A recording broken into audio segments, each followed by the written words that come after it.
Hello. How are ya? Well, my German audience, they are asking a lot of questions and they ask about the Third World War. And yeah, because of probably what's going on in Europe. Europe is preparing for war with Russia.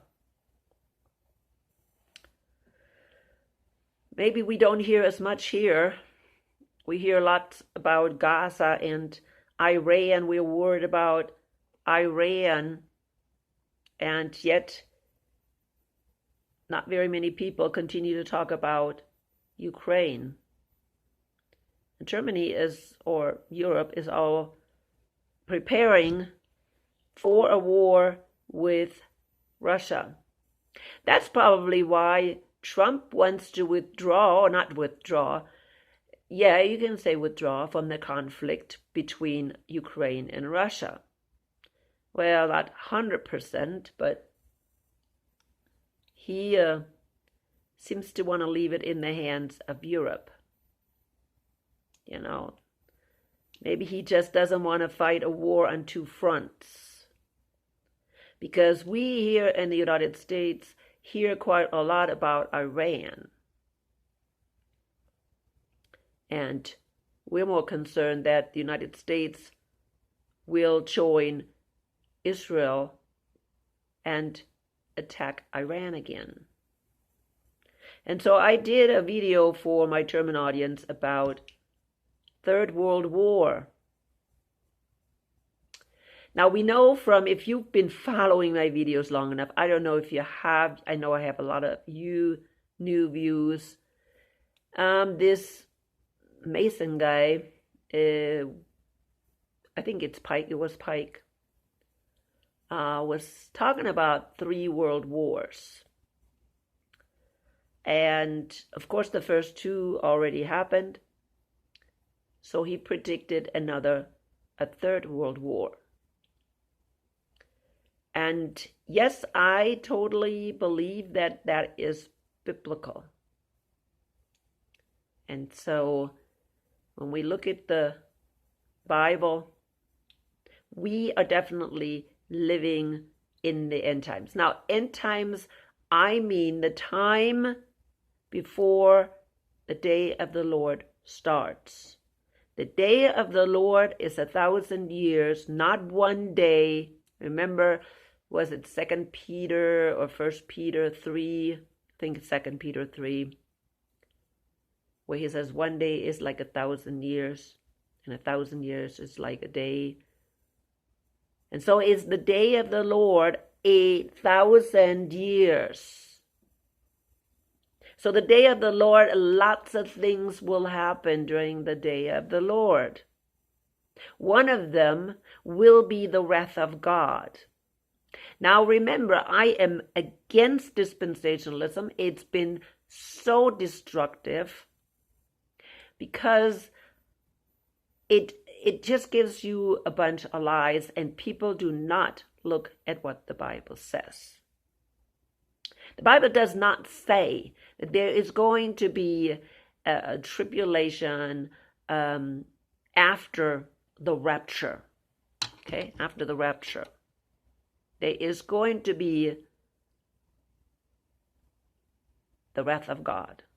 The wrath of God is the beginning of the day of the Lord, because God has to clean out the system. Please watch my recent videos on the beast system. He has to clean out the system that was established by Satan. That's all political systems in this world. But especially who? The beast. And we will talk about that in a little bit. The beast out of the sea and the beast out of the earth. The beast out of the earth is who? The false prophet. Those are the two, and they make up what? the NATO. That's what we have today, because the beast out of the sea is Europe, is today's Europe, European Union. And the beast out of the earth, or the false prophet, that's the United States. They are the ones who will call for this last war. And really the Third World War. And they're doing that actually right now. They're doing it right now. So let's go to Revelation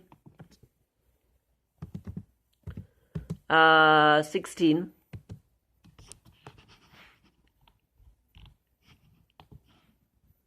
And again, I used the NIV to read, but I used the New King James as a study Bible. Sometimes I go to the King James when I see that the NIV didn't translate it very well, which I know because I have studied really with the King James. But King James is just hard to read, so I don't like to read it. But I use the New King James, so anyways. So when we go to, and we have to go to 12, okay? And that is the last battle. We will talk about that more. I'm just trying to show you here who is calling the people to this last war. Here is in 13, then I saw 3 impure spirits that looked like frogs. They came out of the mouth of the dragon. The dragon is who? That is Satan. Now, this is kind of strange, because if the dragon is Satan, then why would there be an unclean spirit come out of him? Or it says here frog, which is a demon. But again, this is not all symbolic, and therefore it's not all 100%. So, anyways, prepare for the king's. No, then I saw an impure spirit, looks like frogs. They came out of the mouth of the dragon, out of the mouth of the beast, out of the mouth of the false prophet. They are demonic spirits that perform signs, and they go out to the kings of the world, the whole world, to gather them for the battle on the great day of God Almighty. That is the last battle, okay? During or at the end of World War III. I'm going to explain that more today. Now, when will they do that? They're talking about, this is the Armageddon War, which we'll see later on in 16. Then they gathered the kings together to the place that in Hebrew is called Armageddon. Where's Armageddon? Armageddon is outside Jerusalem, in Israel. So then we could think, oh, that is where the Third World War starts. No, this is not what I see looking at what is going on today. And also I look at, which I not very often do, but I look at specific seers. There's also a lady, a Christian lady, you could call her prophet. I think her name was Valdez or something, from Norway. And she prophesied that before Jesus comes back, or during the time, or before, or just right when he comes back, that Russia will attack Europe. That he will get all the way to the Rhine River. And another seer that I have learned about many years ago was a German guy named Ellmeyer, who lived during the Second World War and after the Second World War. I think he died in the 50s or 60s. And he was prophesying, should I say prophesying? He was foreseeing many things that have already happened, but he's also foreseeing that the Russians will make it all the way to the Rhine River. And then after that, somebody will send drones over Germany, a whole section all the way from Austria to the East Sea, throw little packages down, most likely biological warfare, and everything is destroyed. Everything. So that means the Russians will be destroyed, the Germans will be destroyed, and there will be a corridor of death. So no more Russians can come take over the rest of Europe. However, during that time, they of course sacrifice Germany again, as they have done in the First and the Second World War. I'm just saying it. Because the packages and the drones most likely come, of course, from NATO. Because they're fighting back against the Russians. So during that battle, the Russians will be defeated. And so therefore we don't see them anymore at this last battle, this Armageddon battle. We only see in the beginning. Please read everything, if you have not read it, that the kings of the east will come. Let's look at that. 12. The sixth angel poured out his bowl on the great river Euphrates, and it was dried up to prepare the way to the kings of the east. Okay, so I believe right now the Euphrates River is being dried up. And then the kings of the east eventually will cross it, and they will attack the Middle East. The thing is, though, what did I read? In 13, who caused it? Who is calling everybody to battle? It's not the kings of the east. It is NATO. Now, who's NATO again?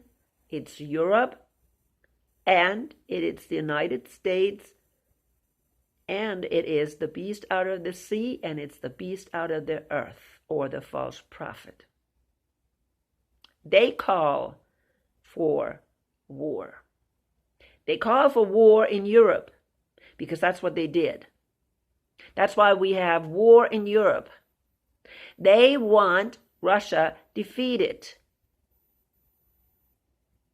When Trump became president, or before he said, oh, I'm going to finish this war in Ukraine right away. Well, guess what? He didn't do it.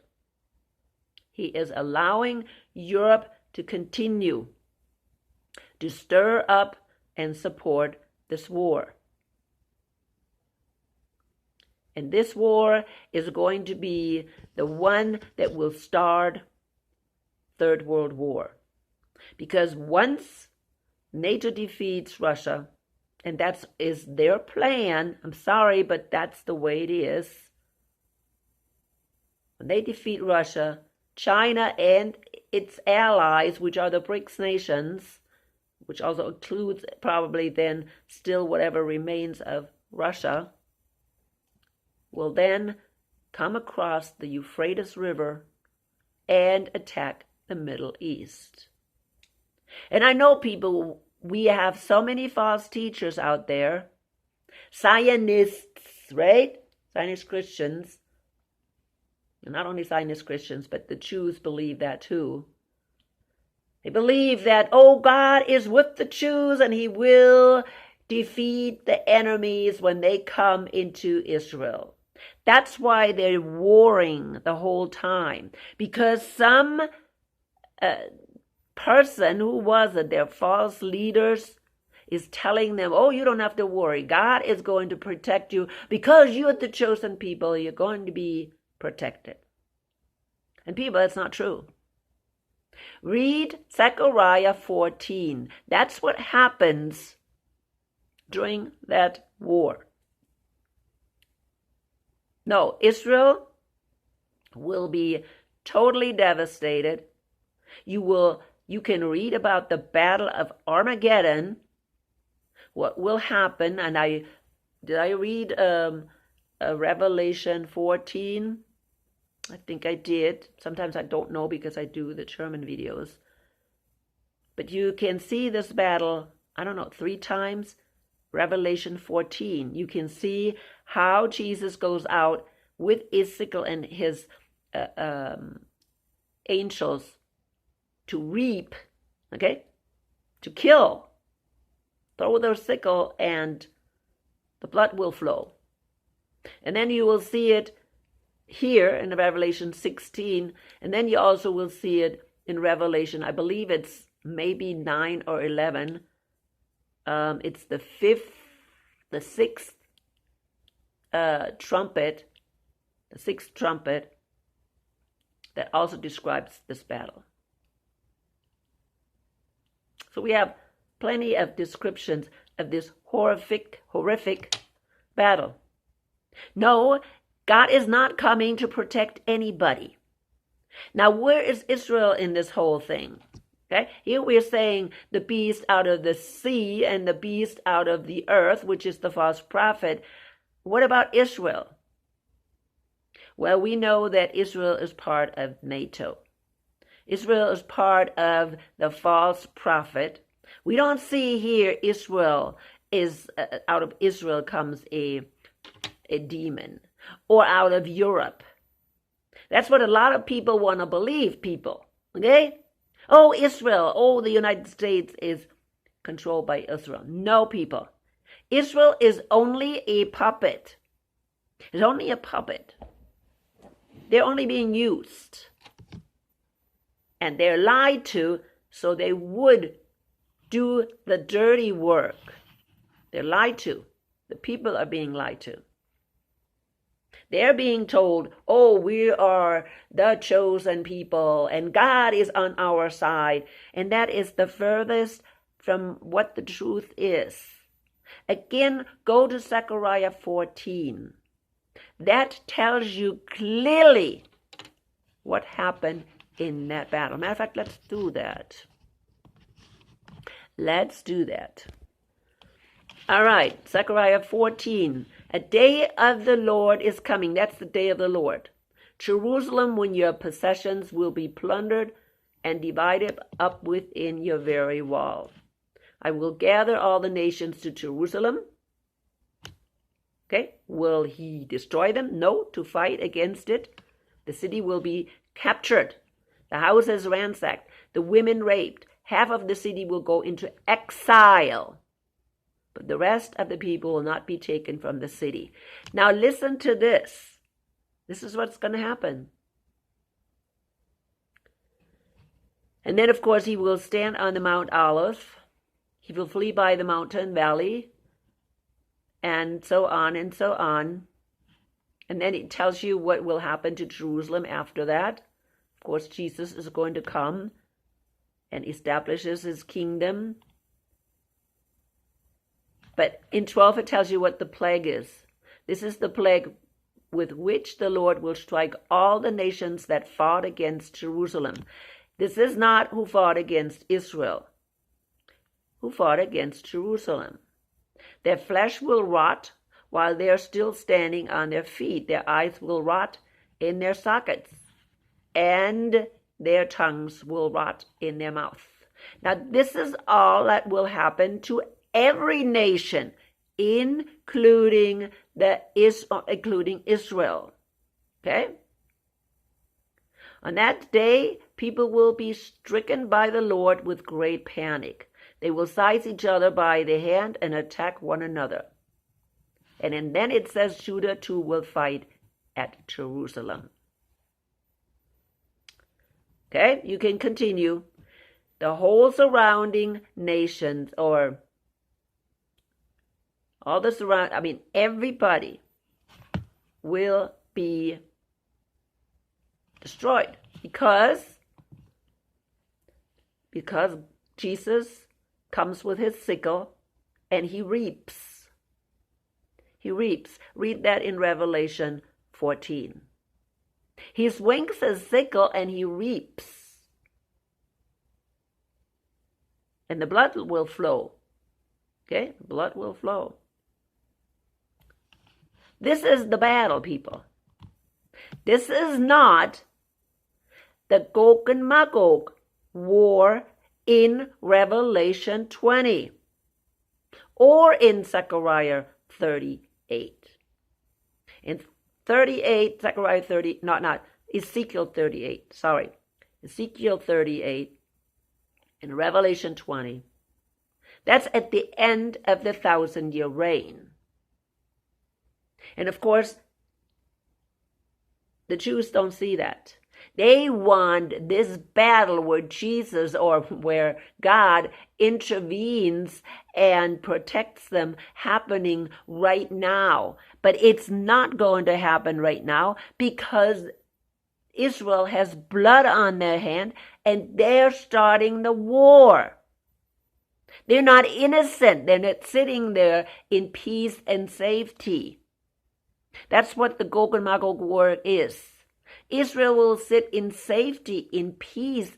They will have peace for 1,000 years. They are not attacking anybody. But the Gog and Magog with the whole world will attack them. There's the difference. The whole world will attack Jerusalem. And what do we have here? We have here the beast out of the sea, the beast, and the false prophet calling people to war. Those two that are with Israel right now, they are calling to war. Way different. Way different. We're also seeing that Israel will be destroyed. Or not, Israel. The Israeli army will be destroyed. The false prophet will be destroyed. They'll all be destroyed and thrown where? In the lake of fire. Where do we see that?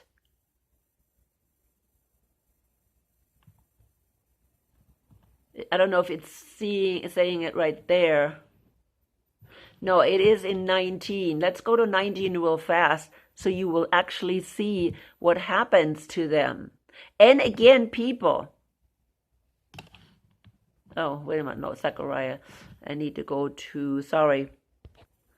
Okay, here it describes at the end of Revelation, describes the battle again. Then I saw the beast and the kings of the earth and their armies gathered together to wage war against the rider on the horse and his army. But the beast was captured, and with it the false prophet. And again, that is that battle that I just talked about, right? The Armageddon one. Who had performed the signs on his behalf. With these signs he had deluded those who had received the mark of the beast and worshipped its image. The two of them were thrown alive in the fiery lake of burning sulfur, and the rest were killed with the sword coming out of the mouth of the rider on the horse, and all the birds gorged themselves on their flesh. What did I just read?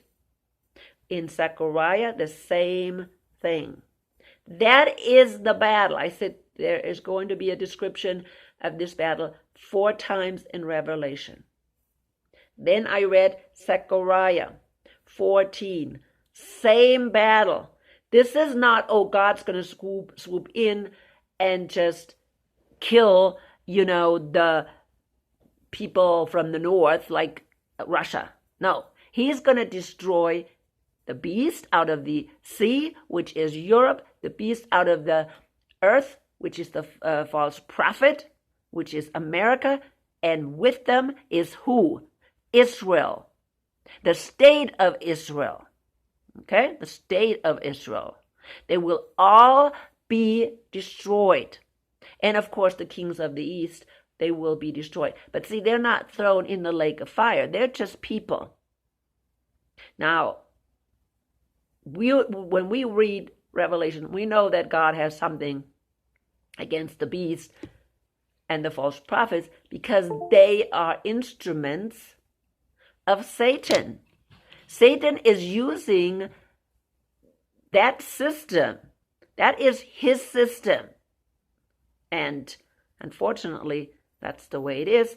So before Jesus can establish his kingdom, he has to destroy that system. And I hope you understand that. And this is what we're going towards right now. This is what's being prepared. Well, they can prolong it and prolong it and prolong it. But see, eventually, and I believe it's when the rapture happens, when the day of the Lord happens, or day of the Lord starts, let's put it that way. Jesus will come and pick up his bride. That's called the rapture. Most people call that the rapture. I don't know what the rapture denier call it. I have no idea. The catching up, what are they calling it? I call it the resurrection and rapture, which is in 1 Thessalonians 4. Okay, that's what I call it. Now, I know people don't like that word, or many people don't like that word rapture. Those are the rapture deniers, and they're just as bad as the dispensationalists.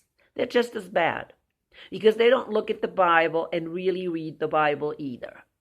They throw things out, and then where are they from there?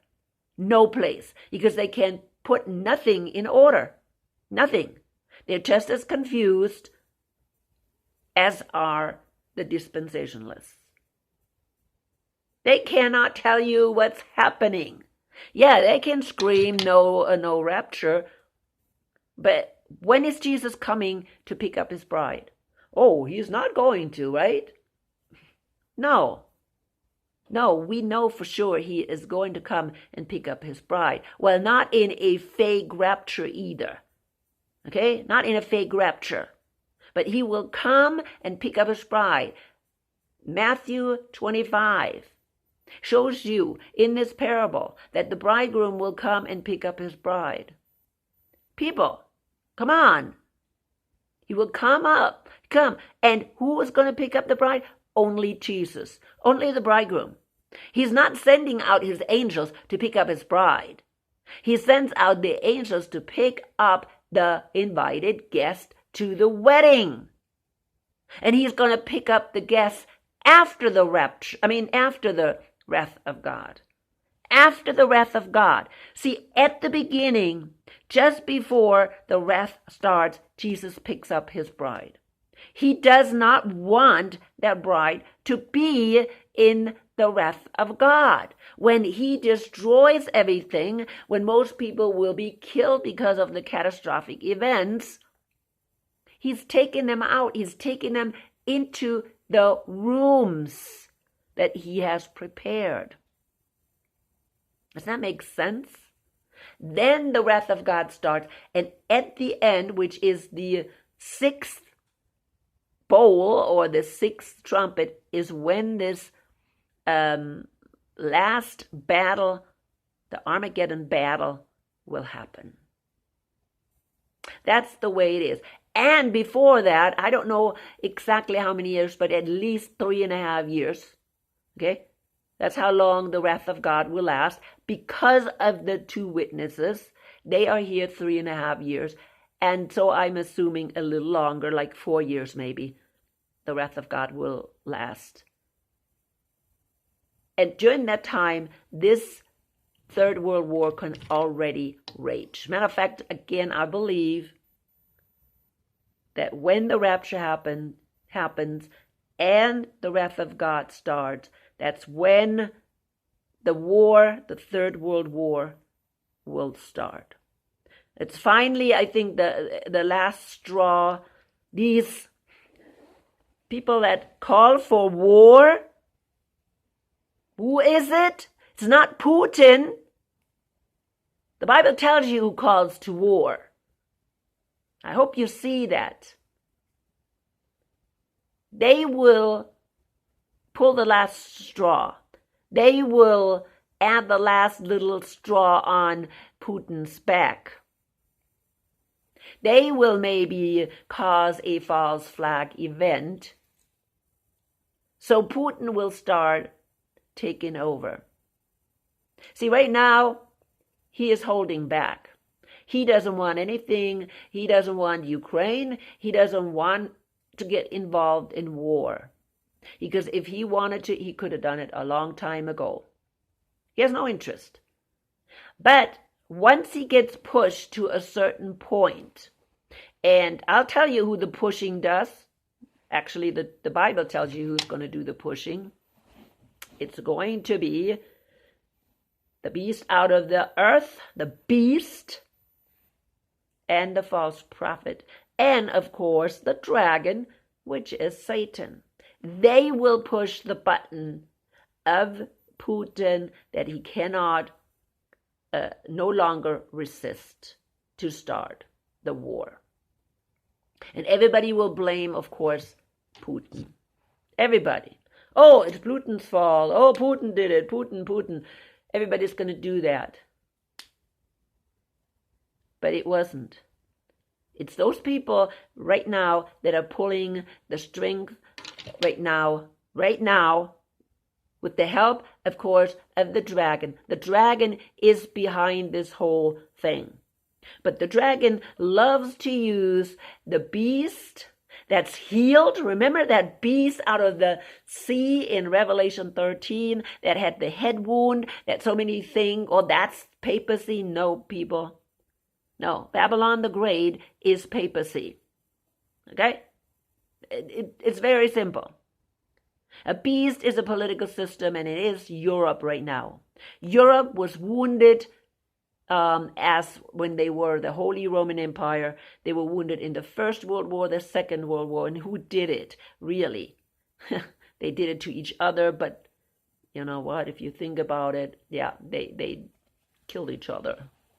It's like those toes that were mixed with clay and iron. They didn't mix very well, and they were toes. They were not even one unit. But I'm going, into a different subject. And you may not know about it if you're new. And then you're going to say, what about the toes? What is that? What is that? Well, I'm not going to talk about it today. I'm coming to an end right now. I hope that helped. People, we're the ones that are going to push into the war. We and Europe. And that's what Europe does right now. Europe is preparing for war. They are telling Russia, we are getting ready, people. Or Russia. That's what they're telling Putin. We are getting ready for war. And the United States, they're not stopping them. They're already, battle ready. So, anyways, I'm coming to an end, people. Yeah, if you have any more questions, let me know. Please, if you have not subscribed yet, subscribe. Because if you're new, if you've just found my video, you will not get notified by YouTube. YouTube is hiding me. Okay? YouTube is hiding me. Once in a while, of course, I have this, they're going to open these, whatever they're doing. They're giving me a chance or whatever you call it. But anyways, usually I'm not. So, yeah, please subscribe, comment. Comments really help. Give me, as people say, thumbs up, but I think comments are much better. And I really like comments. I really like to hear from you. I want to hear if you're new, how you found my my channel. It's all very helpful for me. And let the Holy Spirit guide you always.